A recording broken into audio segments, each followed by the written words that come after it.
ওটা যারা পারেন তারা দেখে বুঝতে পারছেন, যারা পারেন না তারাও দেখে বুঝতে পারছেন। কবরের মুর্দাকে, অনেকে মুর্দা বোঝেন না, মৃত ব্যক্তিকে দান কাট করে রাখার সময় এই দোয়া পড়তে হয়। এই দোয়াটা অনেকে জানেন, আবার অনেকে জানেন না, আবার অনেকে পারেন কিন্তু উচ্চারণে ভুল হয়। এই দোয়াটা শেখাবো। আসসালামু আলাইকুম, আশা করি সবাই ভালো আছেন। আমি আরবি বলবো, আপনারা আমার মুখে মুখে বলবেন। বিসমিল্লাহি, বিসমিল্লাহি, ওয়ালা, ওয়ালা, মিল্লাতি, মিল্লাতি, রসুলিল্লাহ, রসুলিল্লাহ। আরবি যেহেতু অনেকে পারেন না, সেজন্য আমি আবারও বলতেছি, আপনারা আমার মুখে মুখে বলবেন। বিসমিল্লাহি, বিসমিল্লাহি, ওয়ালা, ওয়ালা, মিল্লাতি, মিল্লাতি, রসুলিল্লাহ, রসুলিল্লাহ। এই দোয়ার অর্থটা আমি বলতেছি।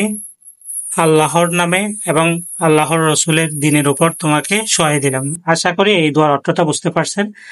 আরবি যেহেতু অনেকে পারেন না, সেজন্য আমি আবারও বলতেছি, আপনারা আমার মুখে মুখে বলবেন। বিসমিল্লাহি, বিসমিল্লাহি, ওয়ালা, ওয়ালা, মিল্লাতি, মিল্লাতি, রসুলিল্লাহ, রসুলিল্লাহ। আমি সর্বশেষ আবারও বলবো, আপনারা আমার মুখে মুখে বলবেন। তার আগে একটা কথা বলে দিচ্ছি, যারা এরকম দোয়া শিখতে চান বা আরবি শিখতে চান, তারা আমার চ্যানেলটা সাবস্ক্রাইব করবেন এবং যারা ফেসবুকে দেখবেন ফেসবুকে সাপোর্ট করবেন, যাতে আপনাদের জন্য এরকম ভালো ভালো ভিডিও নিয়ে আসতে পারি আর আপনাদেরকে আরবি শেখাতে পারি। আর আপনারা চাইলে আমার থেকে আরবি শিখতে পারবেন অনলাইনের মাধ্যমে। যারা শিখতে চান তারা আমার কমেন্ট করে জানাবেন বা মেসেজ দিবেন, মেসেজ দিয়ে জানাবেন। আপনাদেরকে মেসেজে নাম্বার দেওয়া হবে, আপনারা ওখানে যোগাযোগ করে আমার সাথে কথা বলতে পারবেন আরবি শেখার জন্য। হ্যাঁ, বাচ্চা থেকে শুরু করে একদম বৃদ্ধ পর্যন্ত সবাই শিখতে পারবেন। যারা শেখার জন্য আগ্রহী তারা আমার সাথে ইনবক্সে যোগাযোগ করবেন। ওখানে নাম্বার দেওয়া হবে, ওখান থেকে আপনাদের সাথে কথা বলা হবে। আমি আরবিটা আবারও বলতেছি, আপনারা একসাথে বলবো, এবার আপনারা শুনবেন।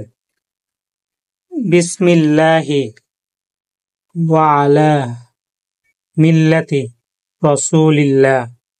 আবারও বলতেছি, বিসমিল্লাহি, ওয়ালা, মিল্লাতি, রসুলিল্লাহ। আশা করি আপনারা এই দোয়াটা শিখতে পারছেন। সবাই সুস্থ থাকবেন, ভালো থাকবেন। পরবর্তী ভিডিওতে দেখা হবে। আল্লাহ হাফেজ, আসসালামু আলাইকুম।